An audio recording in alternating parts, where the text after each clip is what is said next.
in Sudan were a big part of a revolution that helped end 3 decades of autocratic rule by former Sudanese President Omar al-Bashir. Their push for a transition to a civilian government was cut short when war broke out 7 months ago between the Sudanese army and the Rapid Support Forces paramilitary unit. Thousands are dead, millions are displaced, and there is no end in sight. Since April 15, voices of civilians and voices of women has been completely, I would say, sabotaged. We didn't have a space to tell our story or to speak about our suffering. Hala Al-Karib is with the Strategic Initiative for Women in the Horn of Africa.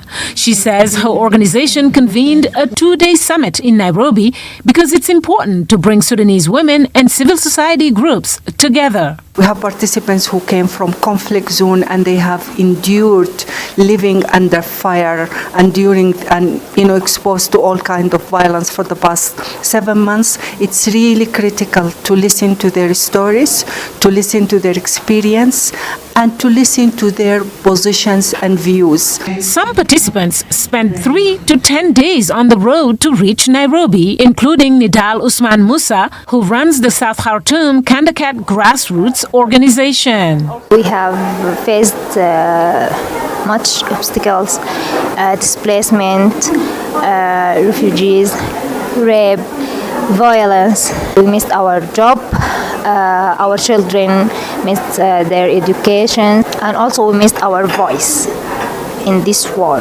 Alawiya Bahr El-Din, a former social worker, now a refugee in neighboring Chad, had to leave her home of El Janaina in West Darfur, where about 700 people were reportedly killed earlier this month after clashes between SAF and the RSF, according to the International Organization for Migration. This is so difficult. The situation there is so difficult for women, believe me.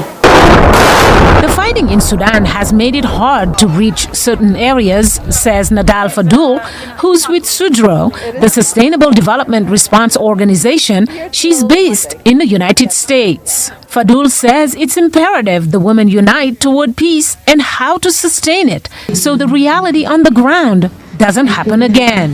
So we're talking about people with diabetes, for example, not able to get insulin to treat their diabetes. We're talking about kids with malaria not able to get anti-malaria treatments.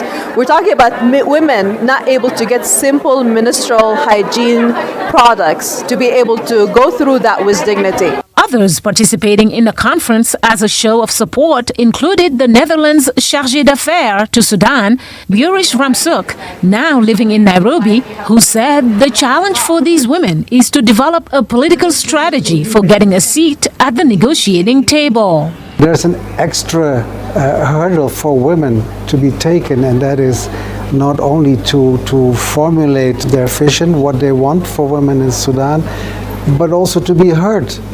And I like the spirit this morning where it was said, you do not wait until you get invited, you just go, you take it.